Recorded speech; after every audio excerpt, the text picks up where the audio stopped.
sure don't. It was the answers that gave us the trouble. Joe, we just started 5 minutes ago. What's the idea of crawling in here now? Sorry, ma'am, but didn't you tell me never to walk into class late? I suppose I did. Sit down. Joe, I want you to give me one good reason why you're late this time. Well, that's easy. You started before I got here. I'm sorry to have troubled you. Joe, you don't seem to be taking this class very seriously lately. How do you like school anyway? Well, actually, I like it a lot when it's closed. Well, let's get on with these questions. Dora? Miss Smith, I ain't got no pencil. Dora, I don't have a pencil. You ain't got one either? I guess that makes 2 of us. We're off to a good start, all right. Let's start with the lesson. Now, ladies and gentlemen, we are going to demonstrate the finest academic minds the world of education has ever witnessed. We'll start with social studies. Teresa, how do you know that the world is round? Huh? What? How come you asked me? I never said it was. Let's move on to countries. Abby, when you think of Greece, what's the first thing that comes to your mind? I know. French fries. French fries. We're talking about food, not... we're talking about countries, not food. Yes, Becky? Speaking of French fries, you know our cafeteria cooks are the coolest people in the school? I didn't know they were cool, but why do you think they are? They beat eggs, whipped cream, and batter fish. You might not want to speak that way about school cooks, though. Why not? They might give you the ice cream cone treatment.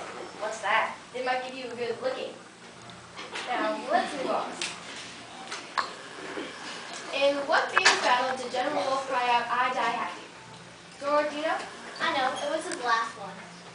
Any more answers like that, and someone around here is bound to die unhappy. Yes, Ted? Miss Smith, sometimes I wish I'd been born 2,000 years ago.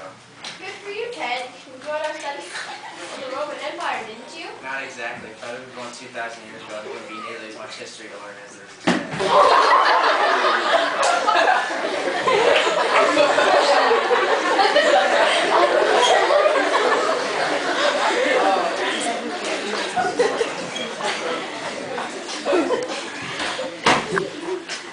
Well, Ted, on days like this, I'll have to agree with you. I'm getting tired of history myself. Let's move on to science. Danny, what's the outer part of a tree called? I don't know, ma'am. Bark, you silly boy, bark. Woof, woof, woof. No, I don't mean bark. I mean bark. No, I don't even know what I mean. Who can tell me what an atom is? Ben, do you know? Isn't that the guy who was married to Eve? Adam and Eve, right? Where did you hear something like that? From the minister in church. Oh, I see. Well, good to see that you know your Bible anyway. Teresa, you got done wrong with Erica. Don't blame me. I didn't do it.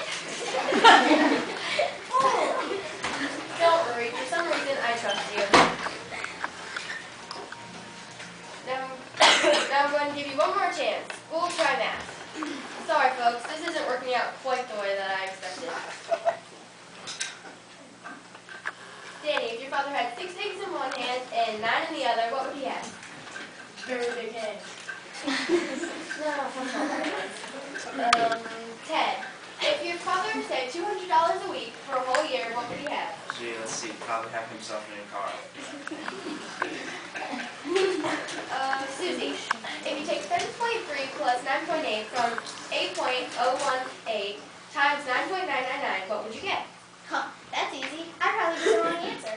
The wrong answer? Why would you get the wrong answer? Nobody else got any wrong answers here today.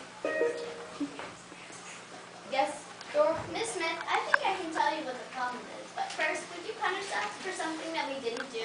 Of course not. Don't be silly. I wouldn't punish you for something you didn't do. We didn't do our homework. I might have known.